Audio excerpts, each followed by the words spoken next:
CNBC TV 18 Weekender. Welcome back. We're in conversation with Sanjay Rishi. So Sanjay, any movies that you've been watching lately? No, actually, I haven't watched a movie for a while. I haven't somehow never found the time. Any book But that you're reading? I do watch some TV programs. I'm watching The Tyrant right now, which is on Fox. I'm reading a couple of books. One of them is actually written by my maternal grandfather, Dr. K.L. Mudgal, who was the VC at Travancore University back in the day, which is now Thiruvananthapuram in Kerala. And he wrote a book about his life and times, which is a loosely fashioned autobiography about his growing up in first UP, then Lahore, then going to the UK and studying there for a while, and then coming back as a chemistry professor in Thiruvananthapuram. It's a 1,000-page book. I've just about started. I'm told it's steamy in parts by my uncle. He also told me that steamy part is fictitious. We'll find out. That's one book. And so the other book, which I'm quite enjoying reading right now, is called The 3-Box Solution. And the 3 boxes are the boxes in which organizations need to see their existence. Box 1 is to maximize the present. Box 3 is to prepare for the future. But in the middle, box 2 is forget the past.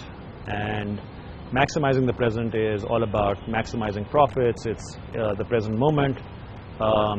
Forgetting the past is having a sense of what are the attributes, practices, scorecards, behaviors that stood you in good stead 5-10 years ago, but probably are not the most appropriate for the future. For instance, for American Express, online billings growth is a very important metric that we started introducing in our scorecards.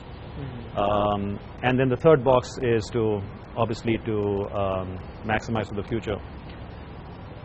The author draws a very interesting analogy with Hindu religion and how the past, present and future are the Shiva, Vishnu and Brahmas, and the present, which is the god of preservation, is Vishnu, and Vishnu's wife Lakshmi is the goddess of wealth. So the present creates wealth.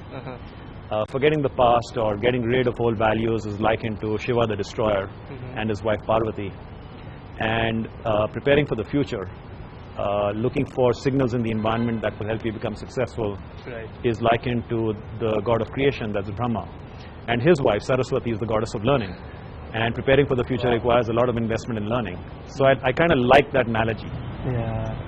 Sanjay Rishi, it was an absolute pleasure to speak with you and having you joining us here on the CNBC TV 18 Weekender. So what's the plan for the rest of the weekend then? Well, I would like to go and play golf, but it's so muggy outside that this is not the time. I have a lot of work, and then next week get back to your books. Yes, but next week I'm off to Singapore and then Australia.